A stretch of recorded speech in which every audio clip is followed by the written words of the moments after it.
Okay po, bago po tayo mag-umpisa, lahat po tayo ay yumuko at manalangin sa Panginoon.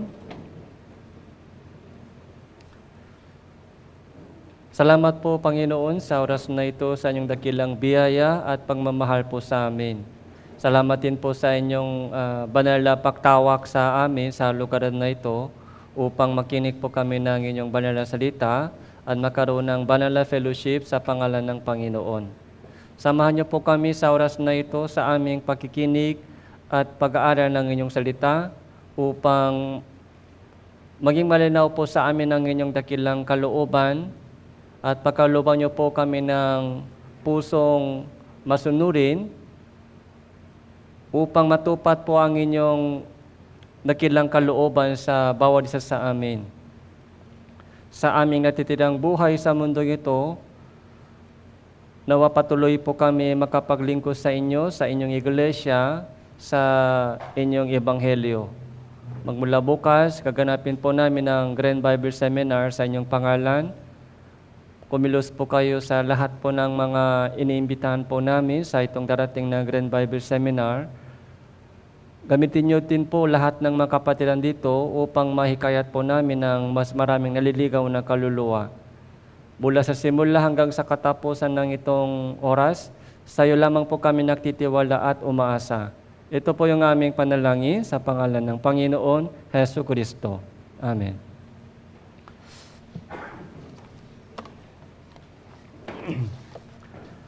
So, buksan po natin ang ating Biblia, Pangalawang Korinto, chapter 13, verse 5.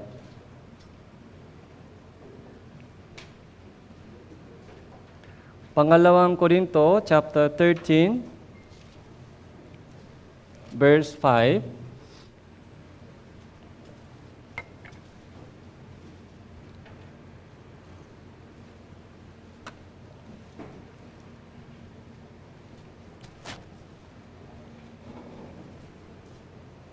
Isang talata lang po, chapter 13, verse 5. Basahin po natin ito ng sabay-sabay. 3, 2, 1. Siyasatin ninyo ang inyong mga sarili kung kayo ay nasa pananampalataya. Subukin ninyo ang inyong mga sarili. Hindi ba ninyo nalalaman na si Hesus Kristo ay nasa inyo, malibang kayo ay nabigo sa pagsubok?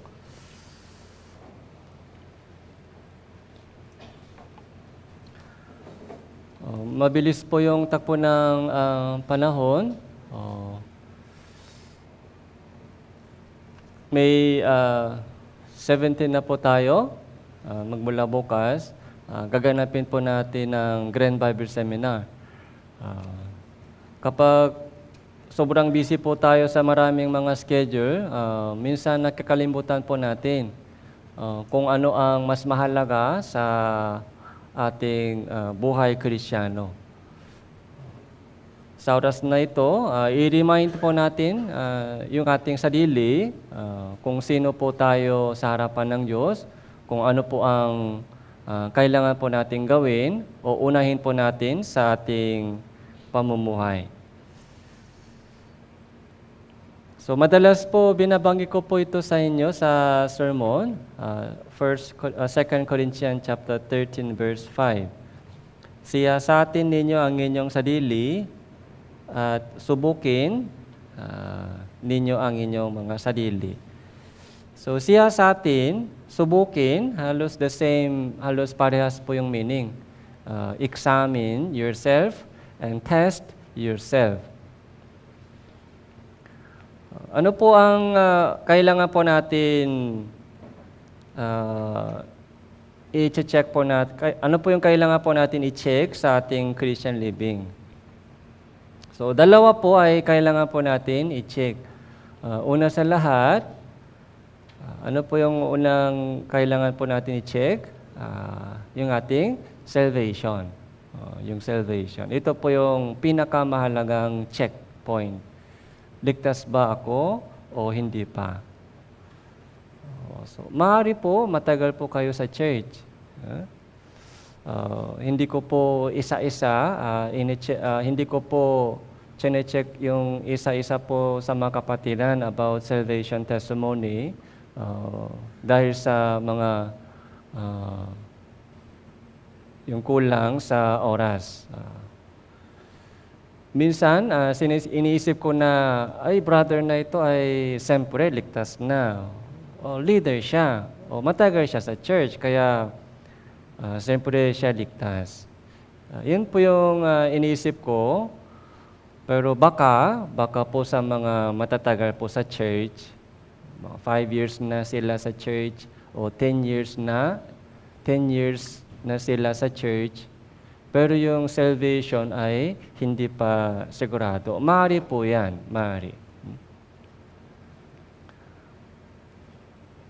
Kaya kailangan po yung sariling check. Kailangan po siyasatin po natin yung ating sarili kung ligtas ba talaga o hindi. Sa una, sa Bible Seminar, sa Grand Bible Seminar po, sa daming mga umaattend, sa mga invitees po natin, minsan po nakikita po natin sa mga invitees, yung mga may pusong hanap ng katotohanan. May tanong po sila sa kanilang buhay, ano ba ang layunin ko sa buhay ko? Ano ang dapat kong gawin sa buhay ko? Marami po silang tanong. And then, sa Bible Seminar, habang nakikinig po sila sa Bible Seminar, naunawan po nila yung kaligtasan. Kaya first time Bible Seminar, so ligtas na. Anong ibig sabihin? Meron po silang pusong hanap. Pero bihira po yan, hindi po marami. Bihira po ganong cases. Karamihan po sa mga kapatiran ay sa unang Bible Seminar, parang walang pakialam. Nakikinig.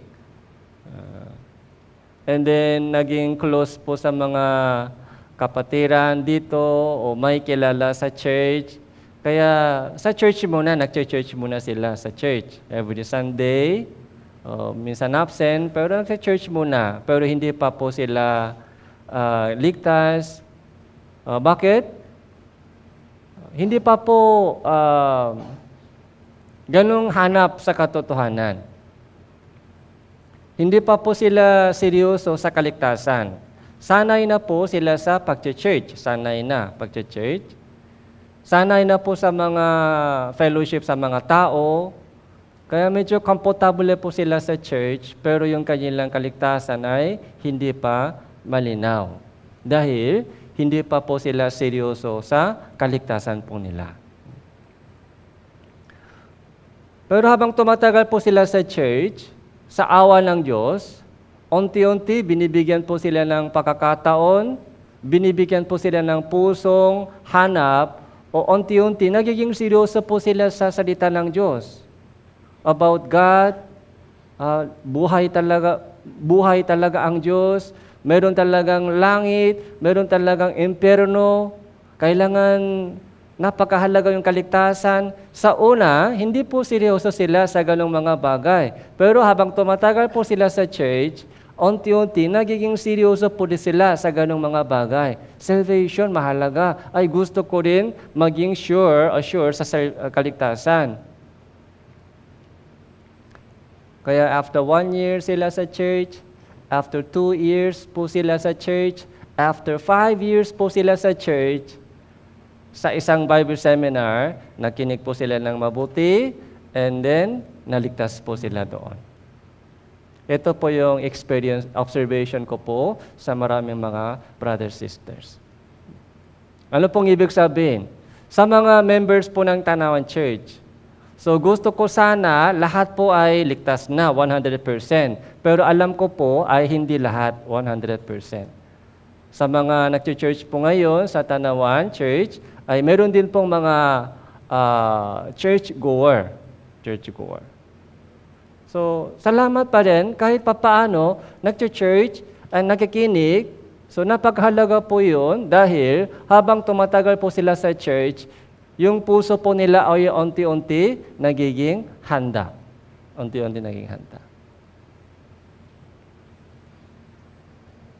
Para sa kanila, this coming Grand Bible Seminar ay magiging magandang chance. Magandang chance para maging sure sa kaligtasan. Huwag po tayo kontento sa pag-church lamang. Huwag po tayo kontento sa mga pagdadalo sa simbahan. Napakahalaga po ito, yung pagdadalo sa simbahan para makinig ng salita ng Diyos. Pero yung pinakamahalaga po ay assurance of salvation. Assurance of salvation. Kung sure na po tayo sa kaligtasan, ano po yung pangalawang checkpoint? Yung pangalawang checkpoint po ay, kamusta ba yung aking Christian living? Okay ba yung Christian life ko? Ang Diyos ba ay nalulugot pa ang Diyos sa aking Christian living? Yun po yung second checkpoint. Pero ngayon po,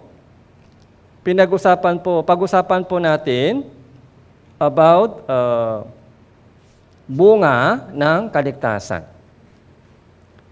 So, 5 checkpoint po, titingnan po natin, 5 checkpoint. Ito po yung checklist, okay? Kung ligtas ba ako hindi, titingnan po natin itong 5 bagay. So, para malaman po natin, para ma-check po natin yung ating sariling kaligtasan. Matthew chapter 7 verse 16, pumunta po tayo sa Matthew.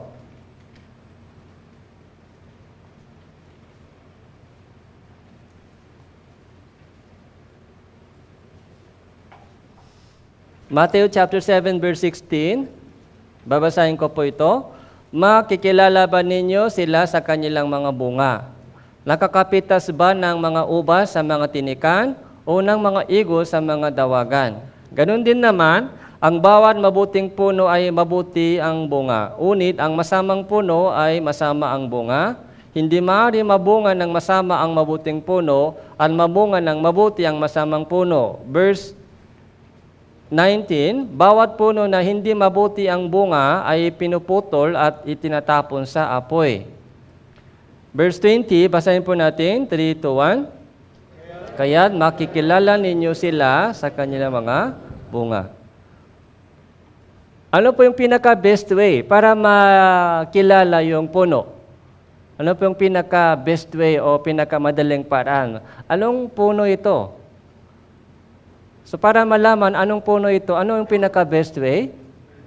Bunga, tingnan mo yung bunga. Yung bunga ay mangga. Anong puno? Mangga. Yung bunga, santol. Anong puno? Santol.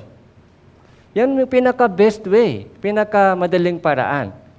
Tayo rin po, isang puno tayo. Lahat po tayo ay isang puno sa harapan ng Diyos. Ang tanong, anong klaseng puno tayo? Ito po yung mahalagang tanong. Anong klaseng puno? Minsan, lalilito po tayo. Mabuting puno ba ako o masamang puno ba ako? Anong klaseng puno ako sa harapan ng Diyos? So, paano makilala yung puno? Tingnan natin yung bunga. Kung maganda yung bunga, anong ibig sabihin? Magandang puno ako. Kung hindi magandang bunga, lumalabas, nakikita natin, anong ibig sabihin? Ligtas ba? Ay, hindi pa. Yung bunga, di ba aso, ano aso nanganganak ng pusa? Yung aso nanganganak ng aso. Lumabas yung aso, anong ibig sabihin? Yung mama niya ay aso. Yung pusa, lumabas, ipinanganak, yung mama niya ay pusa. By the fruits, you will know the tree. Kaya self-evaluation, self-check-in po natin, ito po yung napakahalaga. Siyasatin po natin yung ating bunga. Okay? Tingnan po natin mabuti kung anong bunga lumalabas sa akin. Yun po yung pinaka-evidence. Kung walang bunga ng pananampalataya, kung walang bunga ng kaligtasan, mula nung ligtas po isang tao habang tumatagal po siya, dapat may bunga ng kaligtasan. Dahil buhay po ito, buhay. Hindi po yung mga knowledge lang. Kapag isang tao ay ipinanganak na, born again, naligtas na, lalago po siya, and then magbubunga siya, magbubunga. Yung bunga ay dapat galing sa tunay na pananampalataya. Yung bunga ng Holy Spirit, yung bunga ng evangelism, yung bunga ng kabanalan, yun po yung dapat lumabas. Kung wala, delikado. Kahit matagal na po tayo sa church, pero kung walang bunga ng kaligtasan, ibig sabihin, hindi pa safe. Church goer lang. Yung unang bunga ay ito.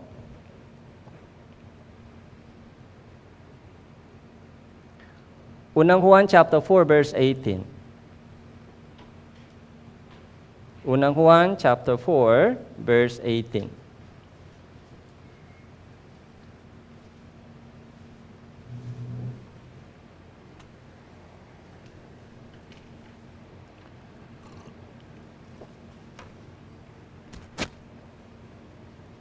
Walang takot sa pag-ibig, kundi ang saktar na pag-ibig ay nagpapalayas ng takot, sapagkat ang takot ay may kaparusahan at ang natatakot ay hindi pa nagiging saktar sa pag-ibig.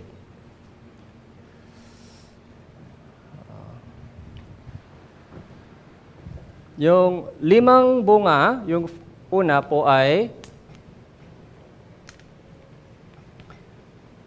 fear of punishment,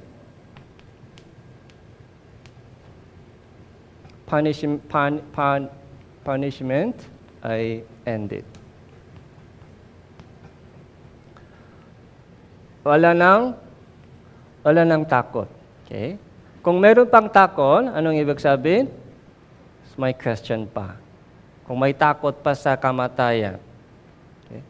So, meron pong mga average po tayo, meron po tayong takot sa mga average.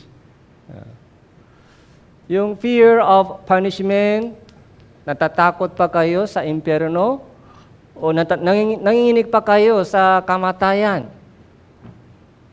Natatakot po ba tayo sa kaparusahan? Natatakot po ba kayo na baka maiwan ako sa rapture? Baka hindi ako makapunta sa langit. Kung may duda pa, ay kailangan po i-check yung kaligtasan. Sabi dito, walang takot sa pag-ibig. Ang saktar na pag-ibig ay nagpapalayas ng takot. Kaya pag-ibig, takot, pwede po ba ito dalawa makasama? Hindi po ito dalawa makasama. Takot, pag-ibig, hindi po makakasama po itong dalawa. Kung may pag-ibig, yung takot po ay wala na. Tama po ba? Ito po yung sinasabi sa Biblia.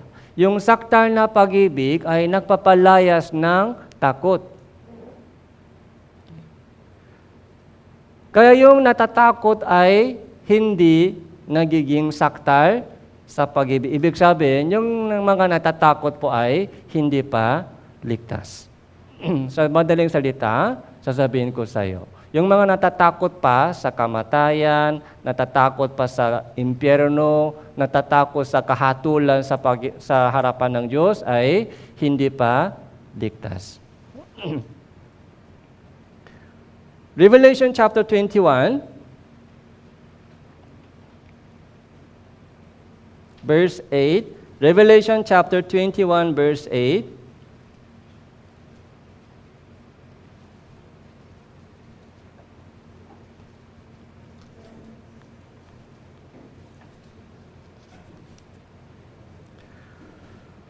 Verse 8 po, Revelation chapter 21, verse 8. Uni sa mga duwak, sa mga hindi nananampalataya, mga karumal-dumal, mga mamatay tao, mga mapakyapid, mga magkukulam, mga sumasamba sa mga Diyos-Diyusan, sa lahat ng mga sinungalin, ang kanilang bahagi ay sa lawa na nagliliyap sa apoy raspure, siyang ikalawang kamatayan.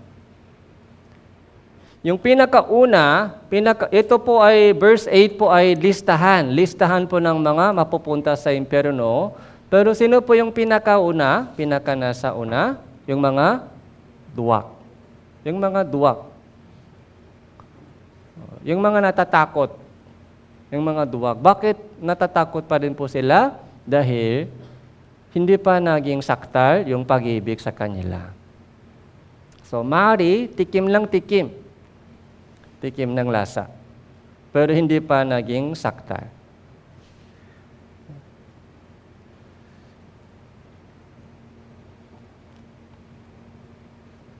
May cases po na sa mga unbelievers po, sa mga hindi paligtas, meron din pong tao na walang takot. Tama po? Sa mga unbelievers, sa mga hindi na ligtas, meron din pong tao na walang takot sa Diyos. Pero ibang klaseng katapangan po ito. Bakit po yung unbelievers walang takot sa Diyos? Dahil ligtas ba sila, kaya walang takot? Hindi po, ibang klaseng katapangan po yan. Yung kanilang katapangan, walang takot sa Diyos ay dahil hindi sila naniniwala sa Diyos. Hindi sila naniniwala sa impyerno, kaya walang takot sa Diyos, walang takot sa impyerno. Pero yung mga natatakot po dito, yung mga duwak, naniniwala sila sa Diyos, naniniwala sila na may langit at impyerno, pero bakit takot? Kaya natatakot po sila dahil naniniwala sila na may Diyos, may impyerno. Dahil may konsensya po tayo, o meron pong pusong relihiyoso, kaya konting inisip po natin, o nakita po natin yung mga ebidensya, so naniniwala na may Diyos, may langit, may impyerno. Pero bakit takot pa rin? Dahil hindi pa po kilala ang kaligtasan. Hindi pa po alam yung salvation. Naniniwala lang sa Diyos. Naniniwala lang sa Diyos, naniniwala lang sa impyerno, pero hindi pa po sila na safe. Hindi pa po nila naintindihan ang kaligtasan.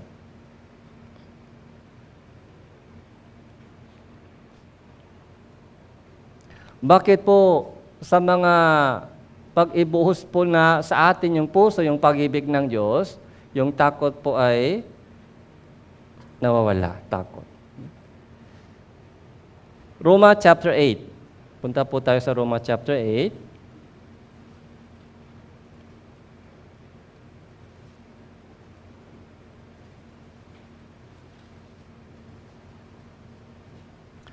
Roma chapter 8 verse 14 and 15, babasahin ko po.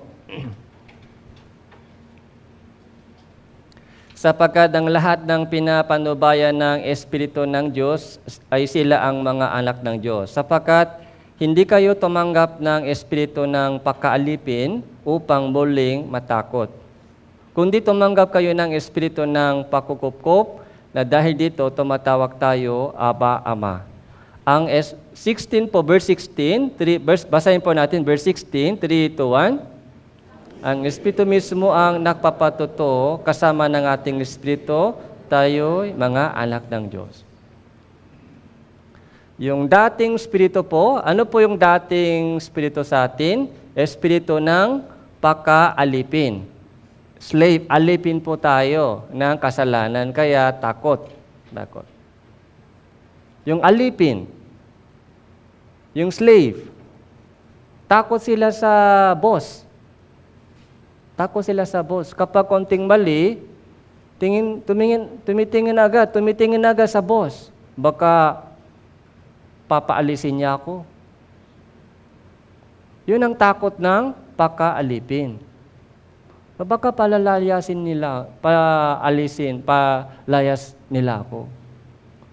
Pero nung na-save po tayo, meron na po tayong espiritu ng pakukupkop. Dahil dito, tumatawag tayo, Aba, Ama. Amang Diyos, tawag po natin sa Diyos, Amang Diyos. Espiritu mismo ang nagpapatuto kasama ng ating espiritu na tayo ay anak ng Diyos. Ito po ay, bakit wala ng takot? sa impyerno dahil yung Holy Spirit, nung ligtas po tayo, yung Holy Spirit po ay pumasok po sa atin. Yung Holy Spirit po mismo nagpapatotoo na tayo po ay anak ng Diyos. Ako ay anak ng Diyos. Yung anak ay wala nang takot na papaalisin po siya ng bahay. Wala nang takot po siya na papaalis ng tatay.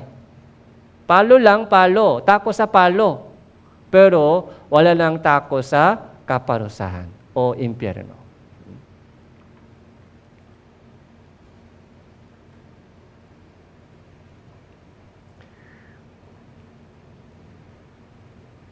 Kaya kailangan po ito po yung unang checkpoint, yung fear of punishment, fear of impyerno, o fear of death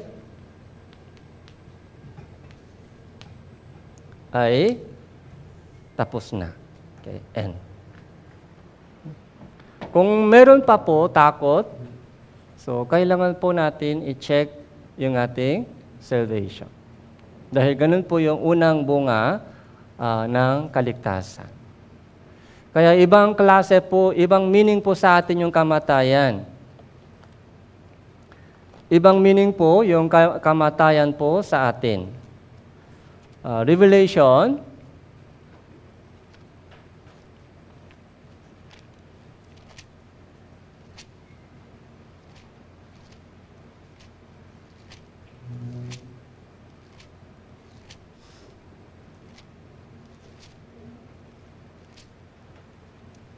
chapter 14 verse 13, Revelation chapter 14 verse 13.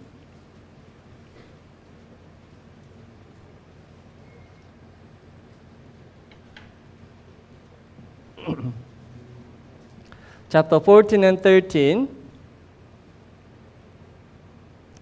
At narinig ko ang isang tinig mula sa langit na nagsabi, isulat mo ito, mapapalad ang mga patay na namamatay sa Panginoon mula ngayon.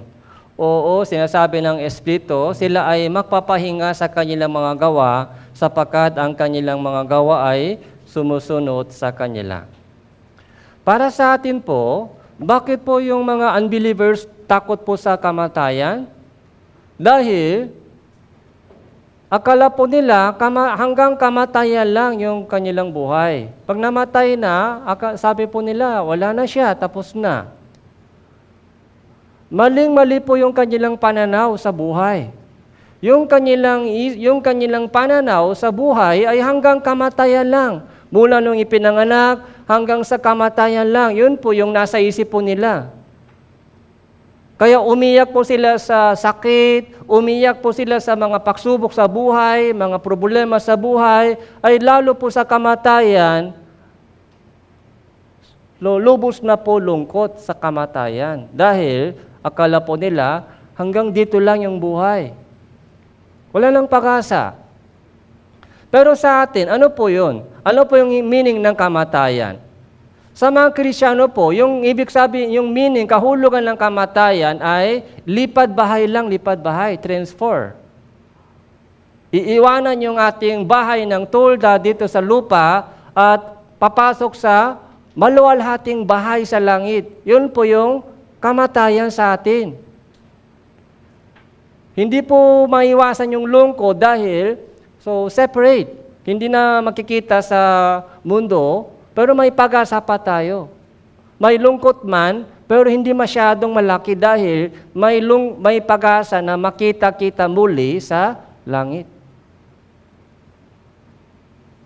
Pero yung mga unbelievers po, wala po silang ganong pag-asa, kaya takot na takot sa kamatayan, nagiging panic po sila sa ganong mga bagay. Takot na takot sa impyerno o sa kaparusahan, hindi pa po nila kilala ang pag-ibig ng Diyos. Namatay si Jesus at muli siyang binuhay sa mga patay. Okay. Kaya unang Pedro, chapter 1,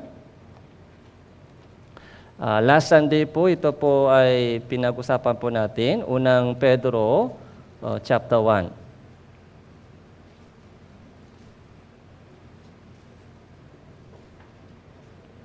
Verse 3.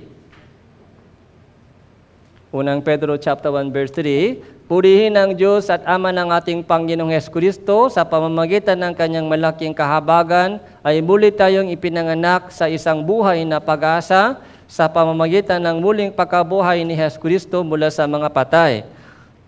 Verse 4, tungo sa isang manang hindi nasisira. Ito po yung tunay na pag-asa. Tungo sa isang mana. Ito yung katimpala na hindi nasisira, walang dungis, hindi kumukopas, na inalaan sa langit para sa atin. Ito po yung tunay na pag-asa. Gusto ng Diyos, dalhin po tayo doon sa langit, kaya isinugo niya yung kanyang tanging anak, si Jesus, ay namatay siya sa krus at muli siyang binuhay sa mga patay upang dalhin po tayo sa langit. Hindi para maging masaya dito sa lupa o hindi para mahabang buhay dito sa lupa.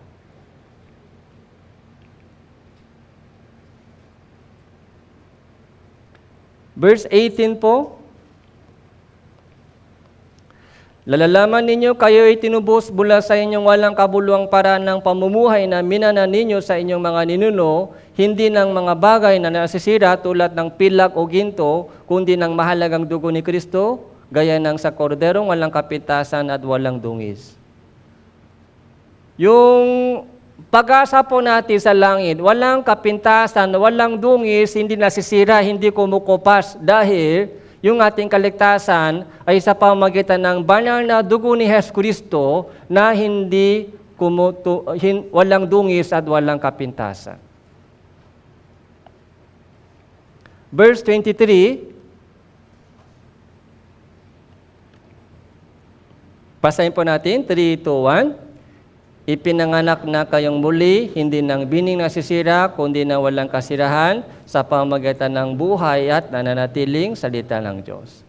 Yung ebanghelyo po ni Hesukristo, yung kamatayan, muling pagkabuhay ni Hesukristo, ay ipinapangaral po sa atin.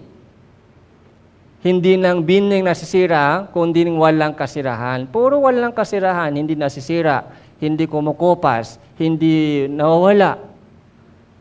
Ito po yung pag-asa po natin. Yung buhay po natin sa lupa, sabi po dito verse 24, ang lahat ng laman ay gaya ng damo, at ang lahat ng kaluwalhatian nito ay gaya ng bulaklak ng damo. Ang damo ay tumutuyo, ang bulaklak ay nalalanta. Yung buhay, ano po yung buhay po natin? Damo lang tayo, damo. Damo. Maiksi lang po, parang usok lang po, usok. Isang dangkal na buhay natin. Anong gusto po ninyo mangyari sa inyong buhay? Ano po yung pangarap mo sa buhay? Isang damo lang tayo, isang damo. Yung karangalan natin ay bulaklak ng damo, mga ilang araw lang, tapos wala na. Para saan po kayo nag-aaral? Para saan po kayo nagtatrabaho? Para saan po tayo nabubuhay? Damo lang tayo, damo, isang damo. Huwag po natin makalimutan na tayo po ay isang damo lang sa harapan ng Diyos. Napakaiksi po yung buhay natin compare sa buhay na walang hanggan. Walang hanggang kaluwalhatian sa langit.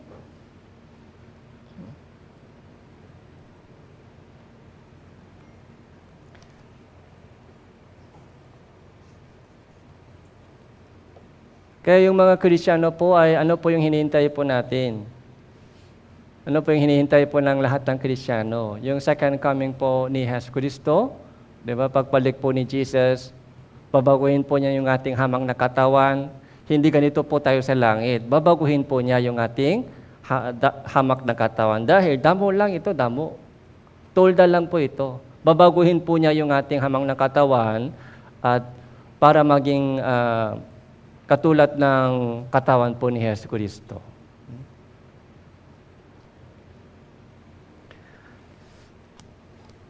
Yung fear, takot po ay isang checkpoint. Kung mayroon pa po kayong takot, i-check po ninyo yung kaligtasan mo.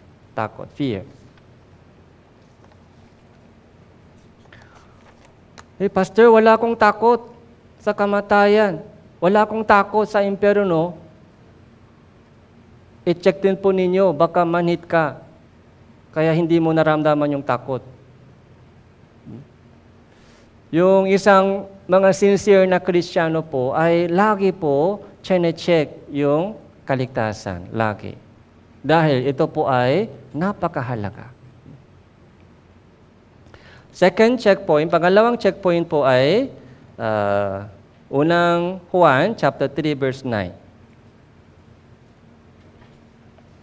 Unang Juan chapter 3 verse 9.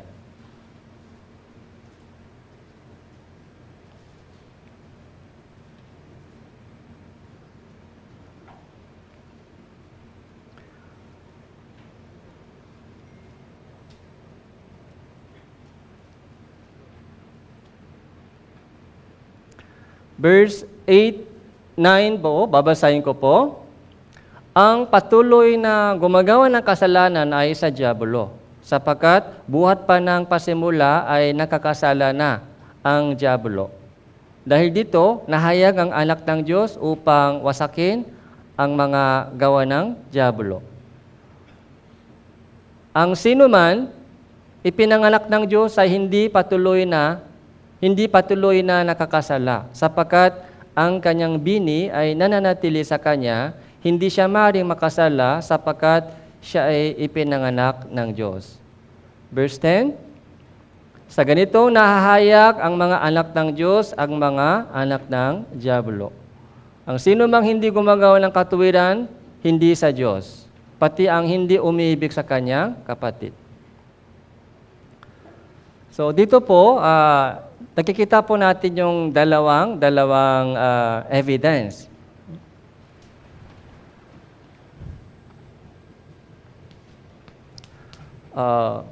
Holiness.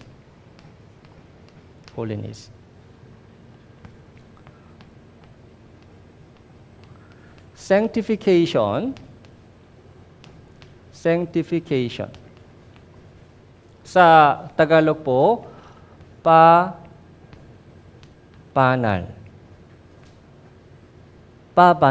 Ano po ito pabanal? Hindi ito perfecto. Hindi pa perfecto.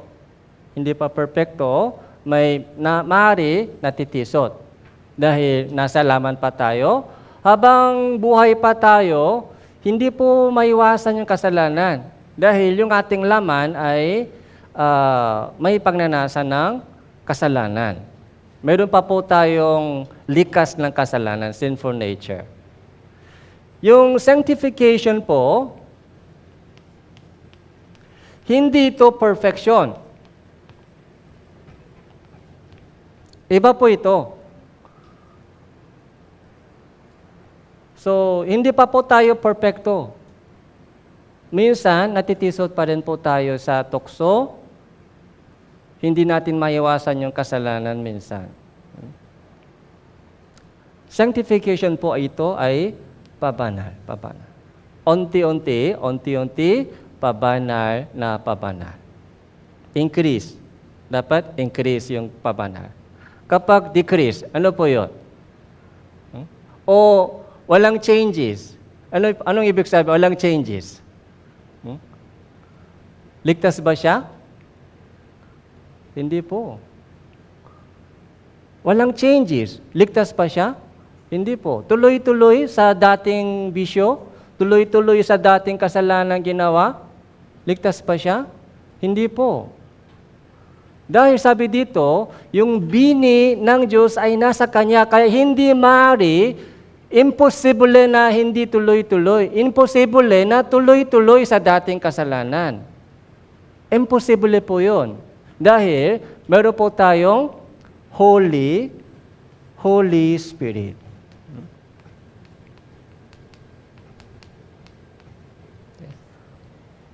Holy Spirit po ay nasa atin. So, paano nalalaman po natin? Meron ba ako Holy Spirit? Hindi ko nakikita yun. Meron pa, nasa atin po ba yung Holy Spirit? Paano po natin nalalaman? Okay. kung isang tao po ay may Holy Spirit, ay kasama, hindi na masaya sa dating pamumuhay.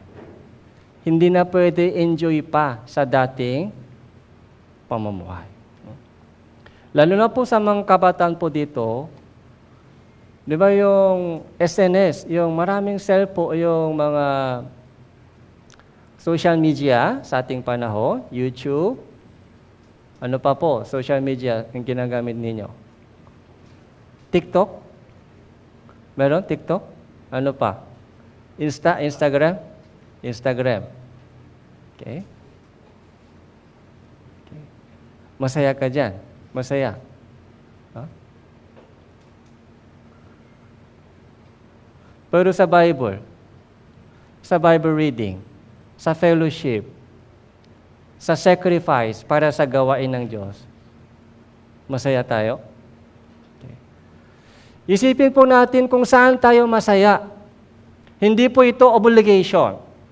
Kahit pagod man po yung ating katawan sa mga daming ginagawa, pero yung ating puso ay masaya. Masaya. Doon sa holiness.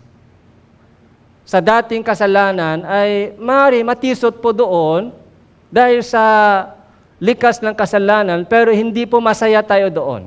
Kung masaya ka doon sa dating bisyo, i-check mo ang kaligtasan mo. Kung tuloy-tuloy ka dyan, i-check mo ang kaligtasan.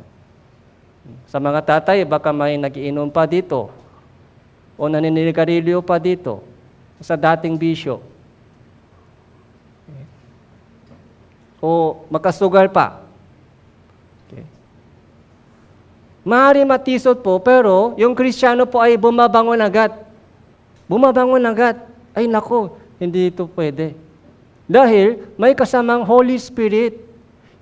Kung mayroon po tayong kasamang Holy Spirit, yung ating buhay ay pabanal na pabanal. Kaya sabi po dito, verse 9, sino mang ipinanganak ng Diyos, sino mang ligtas, ay hindi patuloy na nakakasala. Hindi pwede patuloy-tuloy makakasala. May changes. Decrease. Dati, isang araw, mga ilang oras, nasa social media tayo. Mga 5 hours dati. Pero 4 hours, 3 hours, 1 hours. Kailangan pa onti-onti. Pabanal na pabanal. Ganito nahahayag ang mga anak ng Diyos, ang mga anak ng Diablo. Anong ibig sabihin? Anak ng Diyos, anak ng Diablo. Paano malaman kung sino po yung anak ng Diyos, kung sino po yung anak ng Diablo? Yung bunga po yung kailangan po natin i-check, bunga. Yung bunga ay tuloy-tuloy yung kasalanan, yung bunga, hindi pa po ligtas. May changes. Yung sanctification, hindi po ito perfection. May kulang pa tayo, pero yung sanctification po ay pabanal na pabanal. Dati po, marami mga worldly song na sa ating bibig. Makamundong mga kanta na sa ating bibig. Masaya po tayo sa mga makamundong practice or culture. Pero unti-unti, bawas na pabawas. And then yung mga Christian song, gospel song, mga hymnal song. Kanilang umaga na nung nasa office po ako, narinig ko po yung mga kanta ng isang brother. Hindi ko sure kung sino siya. Kumanta siya ng hymno sa labas. Malakas yung boses. Parang masaya siya.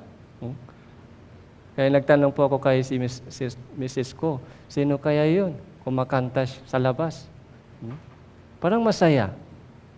Dati worldly song, pero ngayon lumalabas po yung mga hymnal song, gospel song. Kaya yung mga choir po ngayon, so yung mga karamihan po nila ay kabataan. So yung recommendation ko po sa mga kabataan, sumali po kayo sa choir. Para practice po, para sanay po kayo para matuto ka ng mas maraming mga gospel song, hymnal song.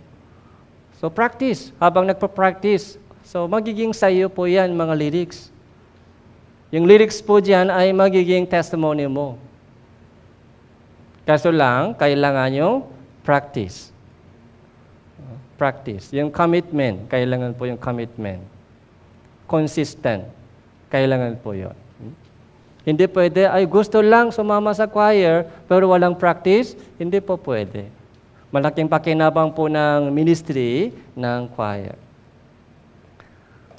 Ako naman po yung mga 30 years ago, mga 35 years ago, nung kabataan pa po ako, maraming mga gospel song ay kinanta sa church. Hanggang ngayon po, nasa akin po yung mga lyrics. Magandang mga lyrics.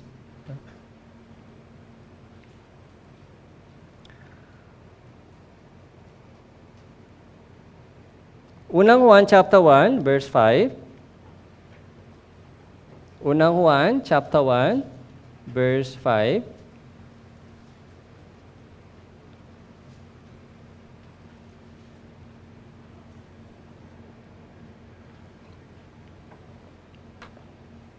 Verse 5, babasahin ko po. Ito ang mensahe ng aming narinig sa Kanya, sa inyo aming ipinahahayag na ang Diyos ay liwanag, sa Kanya ay walang anumang kadiliman.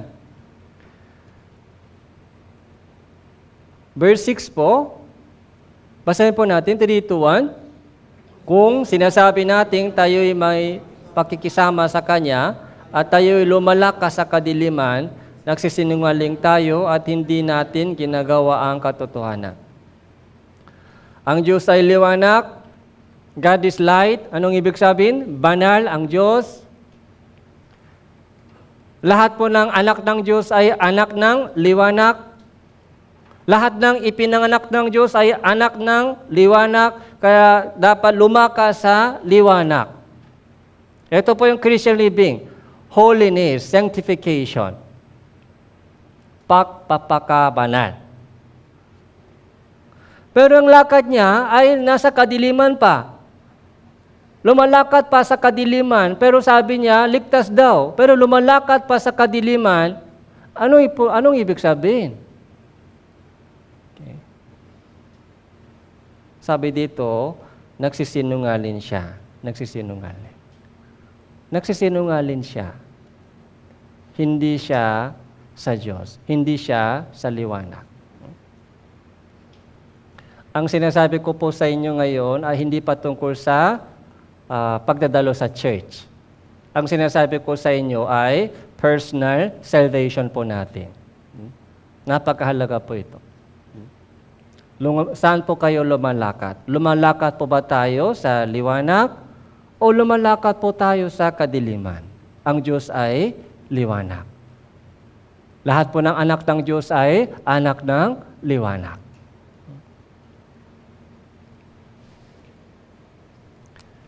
Yung pangatlo po ay pangatlong bunga ay pag-ibig. Ito po.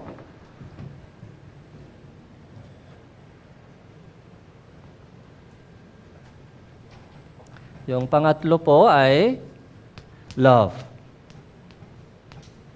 Pag-ibig din po ay isang bunga ng kaligtasan. God is love. First, Unang Juan chapter 4. Unang Juan chapter 4.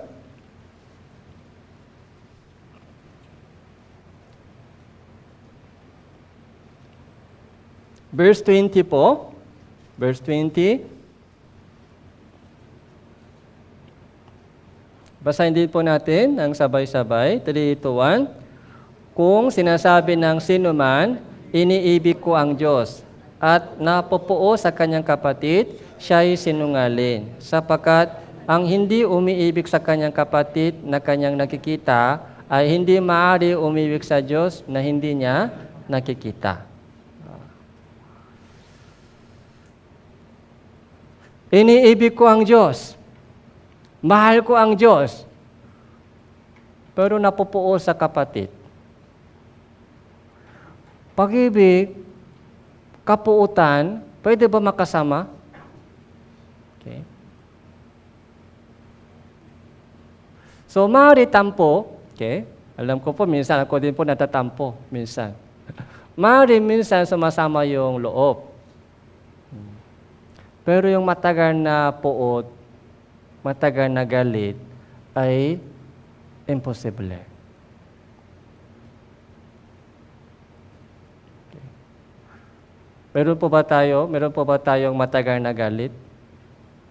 Meron po ba tayong medyo matagal na puot o tampo sa iba? Ay, grabe yung ginawa niya, hindi ko makalimutan yun. Hindi ko makakalimutan yung kanyang sinabi sa akin. Hindi ko makakalimutan yung kanyang ginawa sa akin. Paano ganun?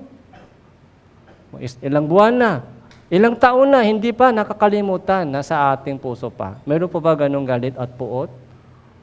Oo. Pag-ibig ng Diyos, ano po yung pag-ibig ng Diyos? Lahat ng kasalanan po natin ay pinatawad niya. Okay? Unconditionally, pinatawad niya. Meron po tayong utang na pag-ibig. Meron po tayong utang na loob sa Diyos.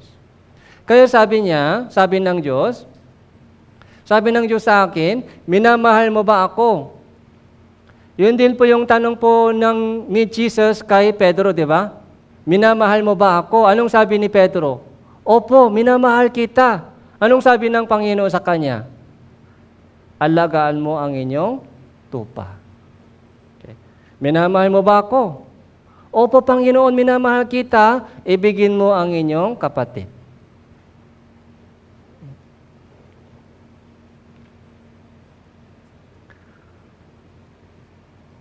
Ang hindi umibig sa kanyang kapatid na kanyang nakikita, ang hindi umibig sa kanyang pamilya na hindi nakikita, yung tao, yung mga hindi umibig sa ibang tao na nakikita, paano umibig sa Diyos na hindi nakikita? Ito din po, isang napakahalagang checkpoint. Kung naunawan po natin yung pag-ibig ng Diyos, yung ating puso po ay lumuluwak. Dahil yung unconditional love, pag-ibig, ay naibus na sa akin. Ligtas na ako. Anong ibig sabihin? Lahat ng kasalanan ko ay napatawad na. Okay? Tinanggap ko ang dakilang pag-ibig ng Diyos. Kung ganoon po, yung mga tampo, yung puot, galit, ay matutunaw doon. Sa init ng pag-ibig ng Diyos. Sa init ng pag-ibig ng Diyos, lahat ng mga matatagal na puot, galit, tampo ay matutunaw doon. Matutunaw. Chapter 3, verse 16. Unang Juan, chapter 3, verse 16.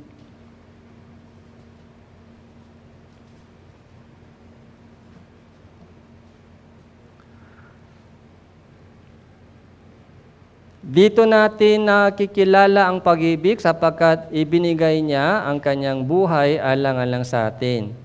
Nararapat natin ibigay ang ating mga buhay alang-alang sa mga kapatid.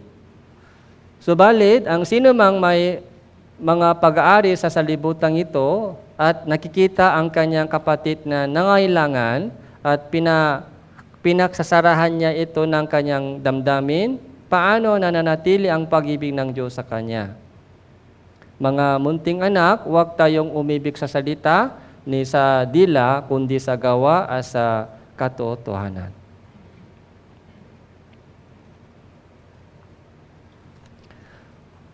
Pag-ibig po ay isang bunga ng kaligtasan. Kaya kung hindi po natin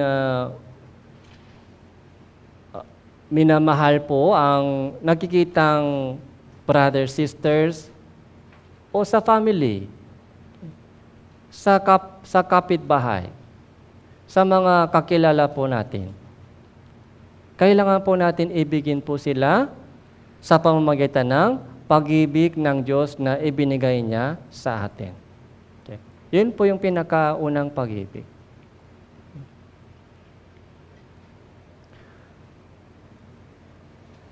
chapter 4, unang Juan.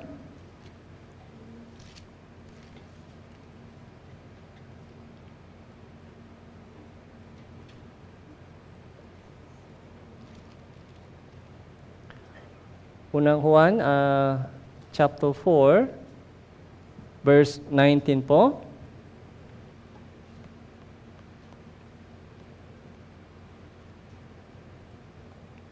Tayo'y umiibig sapagkat siya ang unang umibig sa atin.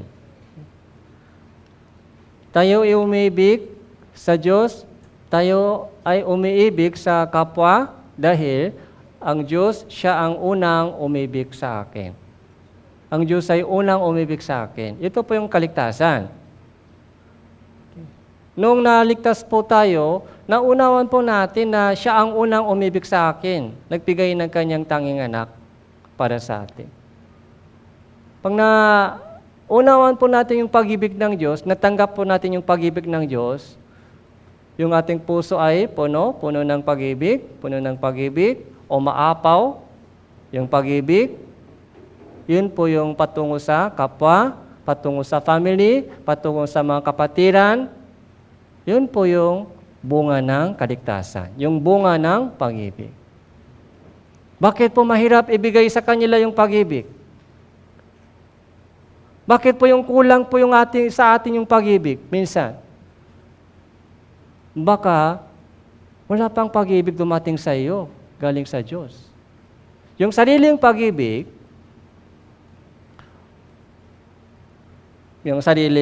minsan mga tao mabait, mahilig sila sa pagbibigay. Okay? Pero limitasyon po sa kabaitan ng tao. Limitasyon po sa katuwiran ng tao. Yung pag-ibig po, sariling pag-ibig, sariling kabaitan, nagbibigay siya dahil mabait siya. Pero hanggang may limitasyon po sa ganung mga pagbibigay. Kung walang pag-ibig na galing sa Diyos, mahirap po tuloy-tuloy ibigay. Darating po yung time na maubos yung pag-ibig mo. Magagalit ka sa kanila. Yung pag-ibig, yung pag-ibig po ay dapat galing sa Diyos. Yun po yung kailangan ipasa sa mga kapwa, sa pamilya, sa mga unbelievers. Yung pinaka-pag-ibig po ay galing sa Diyos dapat. Hindi po galing sa sarili. Wala po tayong pag-ibig. Maliit lang po yung ating pag-ibig. Konting bigay, ubos agad. Konti lang bala ng ating pag-ibig. I-konektado po natin sa Diyos. Dapat galing sa Diyos yung pinaka-pag-ibig. Ito po yung source of power. Huwag po natin makalimutan po ito. Tayo ay umibig sapagkat siya ang unang umibig sa atin. Okay. Kung nahirapan po kayo magbigay ng pag-ibig sa iba, i-check mo muna na binigyan ka napuno ka ng pag-ibig o wala. Yung pag-ibig po ay napakahalagang yung bunga ng salvation. Pangapat, unang Juan, chapter 5, verse 4.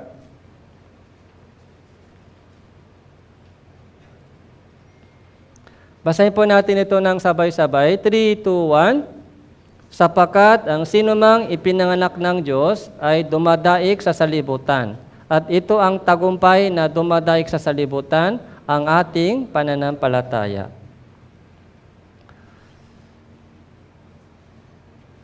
Yung pangapat po ay tagumpay.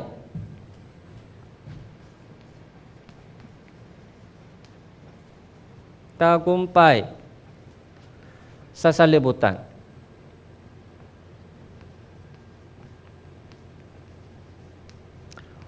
So, victory o triumph.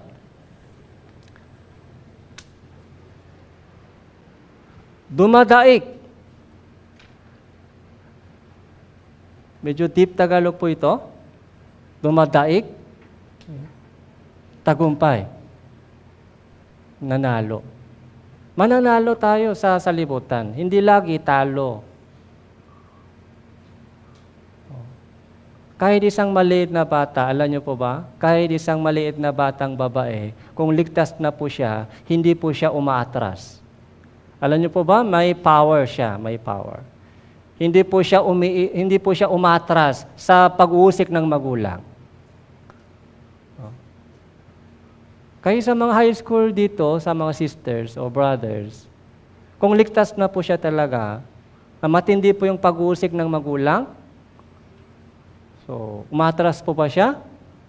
Hindi po. Kung meron po siyang yung pananampalataya, hindi po siya umatras. Lumalaban siya. Umaabante pa siya. Tuloy-tuloy sa church. Okay? Dahil meron po siyang pananampalataya. Kaya ang sino mang ipinanganak ng Diyos, sino mang ligtas ay dumadaig sa salibutan. Kahit anumang persecution ng salibutan, galing sa kapitbahay, galing sa pamilya, kamag-anak o magulang, hindi po nawawala po yung kanilang pananampalataya. Lumalakas pa. I-try po ninyo. Kung meron po kayong pananampalataya, habang dumadaan sa persecution o pag-uusik, pagsubok, doon po, lumalakas po yung faith mo. Pero kung walang faith, church go lang, pagdating sa persecution, ay patay agad. Umatras agad. Suko agad, give up agad. Bakit po ganun po ang nangyari? Suko agad, give up. Dahil wala silang pananampalataya.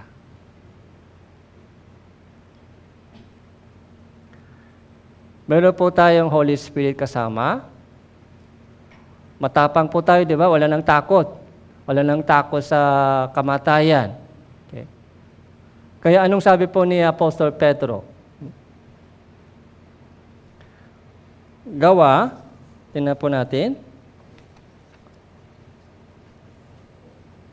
Gawa chapter 4.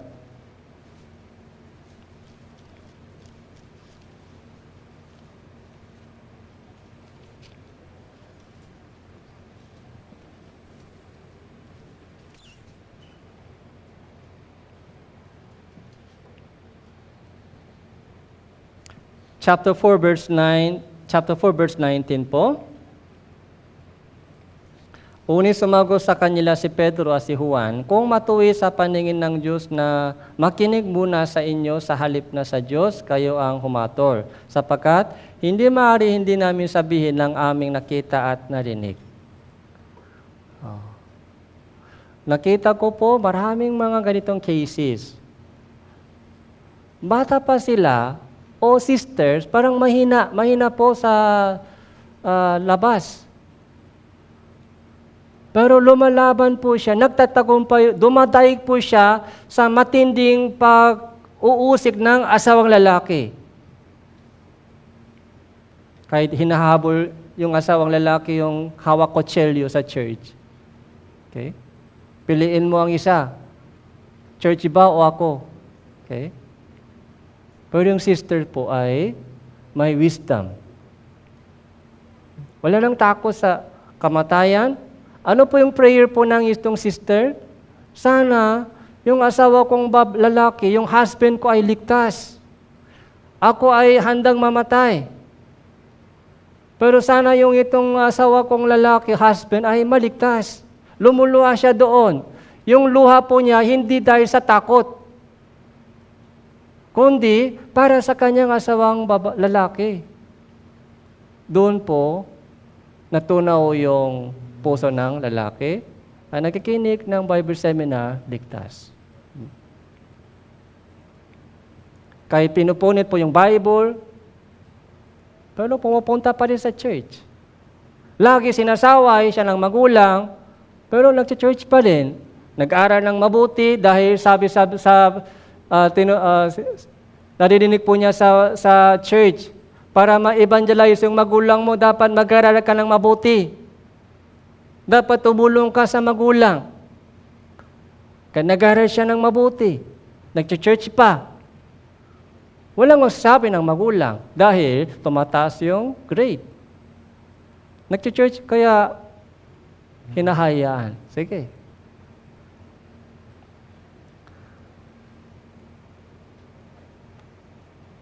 Roma chapter 8 po, Roma chapter 8.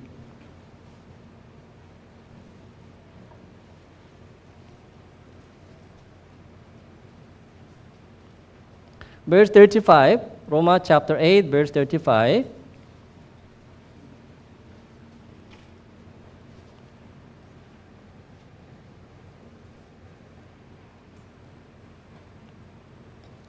Roma chapter 8, verse 35.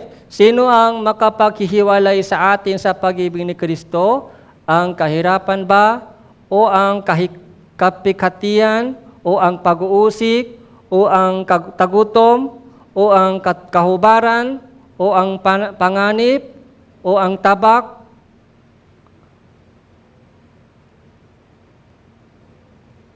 Gaya ng nasulat, dahil sa inyo kami ay pinapatay sa buong araw. Kami ay itinuturing na mga tupa sa katayan. Uni, sa lahat ng mga bagay na ito, tayo ay higit pa sa mga nagtatagumpay sa pamamagitan niya na nasa atin ay umibig. Anong sabi dito? Ano ang makapaghihiwalay sa atin sa pag-ibig ng Diyos? Kahirapan, persecution, yung kapikatian, o problema, pagsubok, o gutom, hubat, o panganib. Kahit anong mangyari sa buhay, hindi po nila patain yung pananampalataya ko sa puso ko. Lalong lumalakas. Kapag may pag-usik, ito po yung tunay na evidence ng salvation. Isang ligtas na Kristiyano, kapag may pag-uusik, lumalakas po yung kanyang faith. Lumalakas. Kapag may umuusik sa atin, lumalakas po yung ating faith. Yun po yung evidence. Pag sumuko agad, give up agad, i-check po natin yung faith. Yung pag-ibig ng Diyos ay nasa atin. Sa atin umibig. Sa pamamagitan niya na sa atin umibig, nagtatagumpay. Ano ito? Higit pa sa mga nagtatagumpay. Anong ibig sabihin?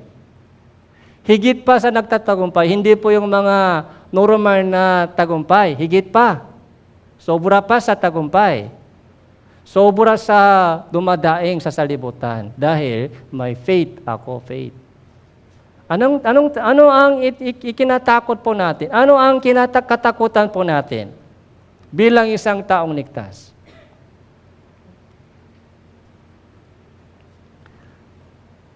Kaya ito po ay tagumpay laban sa salibutan. 2 Corinthians chapter 4, verse 7.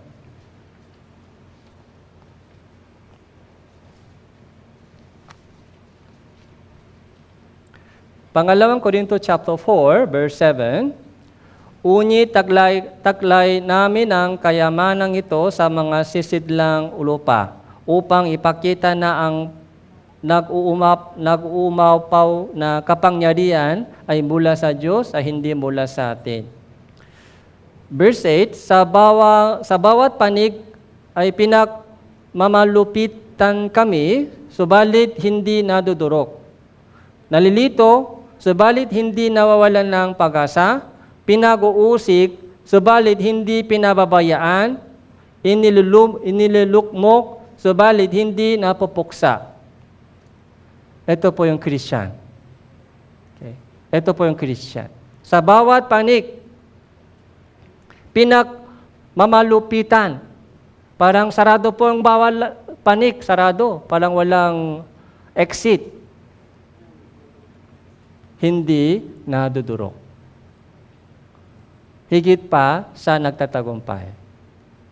Dumadaing sa salibutan. Ito po yung anak ng Diyos. Anak ng Diyos, alam niyo po ba, anak ng Diyos, hindi po yung normal na tao. Anak ng Diyos ay napaka-special power. Okay. Anak ng Diyos tayo. Hindi nadudurog. Hindi umaatras. Okay. Umaabante pa.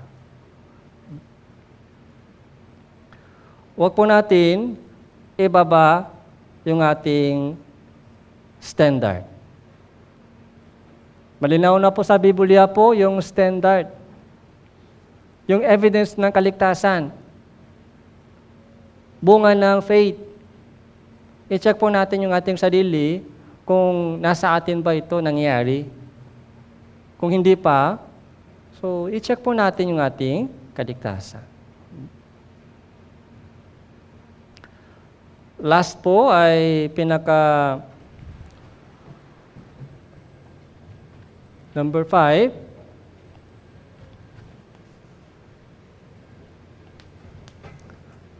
So, desire to evangelize. So, hangarin. Ito po yung bunga ng kaligtasan. Lahat po ng mga taong ligtas, meron pong ganitong hangarin. Hangarin. Okay? Desire. Anong desire? To evangelize. Kung wala pong ganitong desire, hindi siya ligtas. Kung wala pong ganitong hangarin, hindi pa ligtas. Imposible po yun. Paano po isang taong ligtas ay wala pong hangarin na ma-evangelize? So, hindi po siya ligtas. Churchgoer lang, churchgoer. Bilangin po natin kung sino po yung naligtas sa pamamagitan po natin. Bilangin po natin kung ilan po ba na-save sa pamamagitan mo. Sino po ang na-evangelize mo mula nung ligtas? 5 years na, wala pa pong naligtas sa pamamagitan mo. So,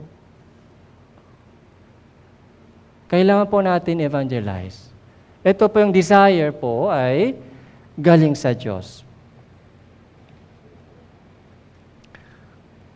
Psalm chapter 118.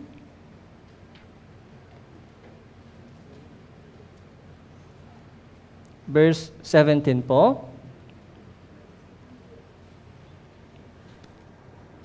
Psalm chapter 118, verse 17.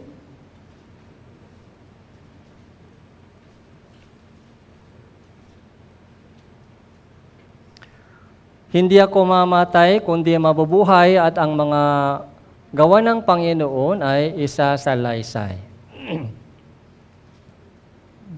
Ito, nandito na. Ano ang isusukuli sa Panginoon? Ito po yung desire. Anong gagawin ko? Yung kaligtasan po ay biyaya. Tama po, biyaya. Okay? Biyaya, salamat, masaya. Hanggang dyan lang po ba yung ating kaligtasan? Biyaya, salamat, kaligayahan. Hanggang dyan lang po yung ating Christian living. Minsan po parang hanggang sa kaligayahan lang. Biyaya, lahat ay biyaya. And salamat sa... Maraming kanta, di ba? And kaligayahan. Bakit walang misyon? Dapat dumaan pa tayo sa misyon. Okay? Yung mission po ay last step. Okay? Biyaya, salamat, kaligayahan, and mission. Suguin mo ako. Okay? Suguin mo ako. Gamitin mo ako. Kung hindi mo ako gagamitin, sana kunin mo na lang ako sa langit. Bakit nabubuhay pa tayo sa mundong ito? Kung hindi mo ako gagamitin, Panginoon, para sa inyong kaluwalhatian, sana kunin mo na lang. Kasi parang useless yung buhay ko dito. Dapat dumaan po tayo sa mission.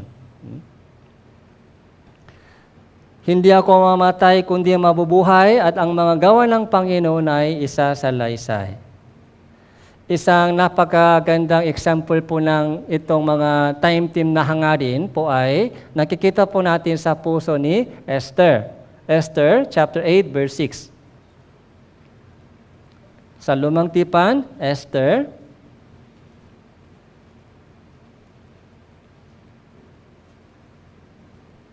chapter 8 verse 6.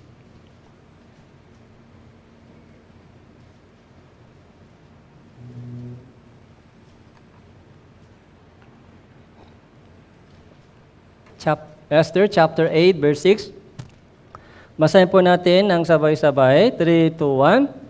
Sapagkat paano ko matitiis na makita ang kapahamakang darating sa aking mga kababayan? O paano ko matitiis na makita ang pagpatay ng aking mga kamag-anak? Si Esther, di ba, lay na po siya. Meron pong mga utos ng hari. Mayroon pong utos ng hari na papatain lahat ng mga Hudyo. Lahat ng mga Hudyo ay uubusin. Nakafix na po yung araw. Meron na po yung mga dokumento galing sa hari. Ito po yung kung saan man, kung dumating na po yung itong mga sulat ng hari, yung Hudyo po doon ay pwede na patain ng sinuman. Kaya bago dumating po yung sulat ng hari, dapat itong magandang balita po ay dumating muna. Kung late na dumating itong magandang balita, yung pangalawang sulat ng hari, yung unang sulat, on the way na, yung unang sulat po ay pagpatay. Lahat ng Hudyo ay papatayin. Yung pangalawang sulat po ay wag patayin sila. Yung unang sulat po ay on the way na. Pag una po siyang dumating, lahat ng Hudyo ay patay. Bago dumating po ito, itong pangalawang sulat ay dapat mauna. Kaya sabi po ni Esther, paano ko matitiis na makita ang kapahamakan na darating sa aking kababayan, darating sa aking mga magulang, darating sa aking mga anak, darating sa aking mga kaibigan? Paano matiis ko makita? Ito po yung hangarin. Kung wala pong ganitong puso, kailangan i-check yung salvation. Lahat po ng mga taong ligtas, meron pong ganitong puso. Walang exemption. Walang Kristiyano na walang ganitong puso. Paano matiis makita ang kapahamakan darating sa aking mga kababayan? Paano ko matiis na makita ang pagpatay sa aking mga kamag-anak? Kaya sa atin po, meron pong mga ibinigay ng Diyos sa atin yung kanyang pag-ibig. Kailangan po natin ito iparating sa kanila. Dahil, on the way na po sila patungo sa kapahamakan. Patungo sila sa kapahamakan, on the way na. Ilan po sa mga mahal po natin sa buhay ay malapit na sila sa kamatayan. Okay. Anong gagawin po natin? Nasa atin na po yung gamot. Nasa atin na po yung gamot para mabuhay po sila. Hindi ba dapat dalhin po natin itong gamot sa kanila para mabuhay din po sila? Kung ayaw po natin ibigay yung gamot po ito sa kanila, paano po natin masabi, ligtas na ako? Kung tamat po tayo sa mga preaching the gospel para sa mga mahal po natin sa buhay,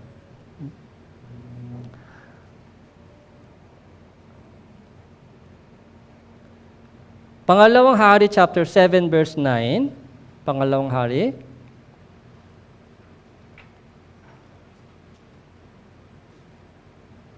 Pangalawang Hari chapter 7 verse 9.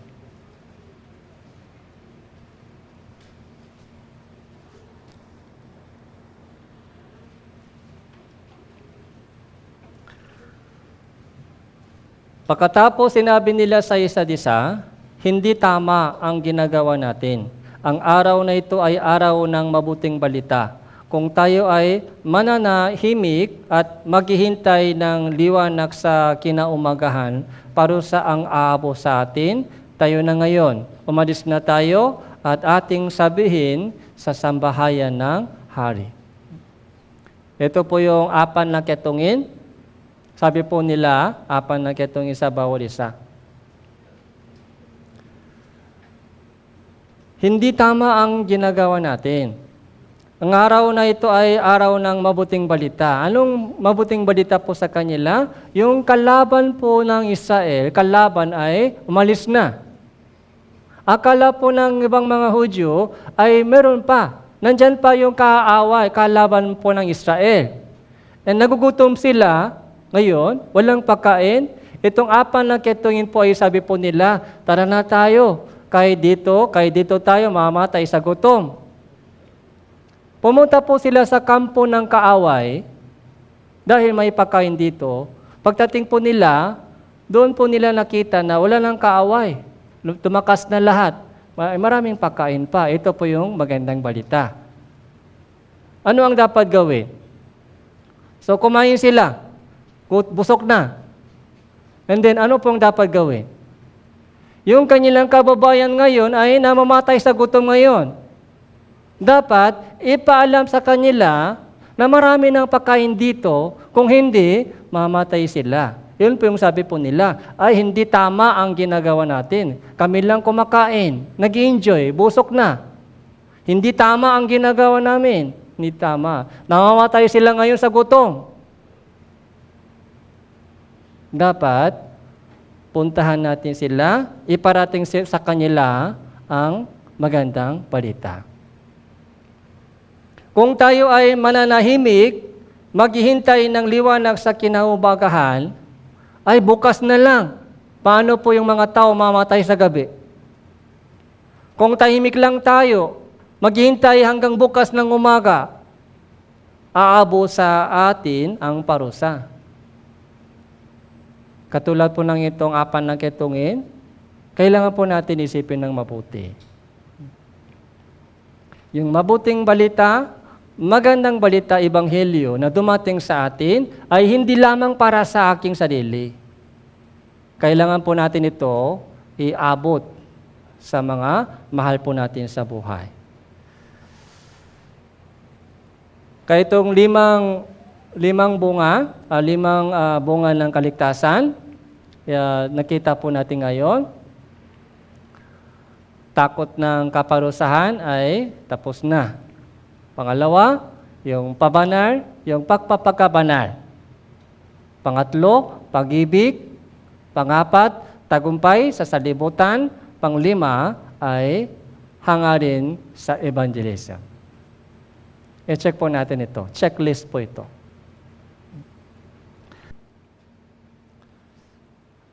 Manalangin po tayo.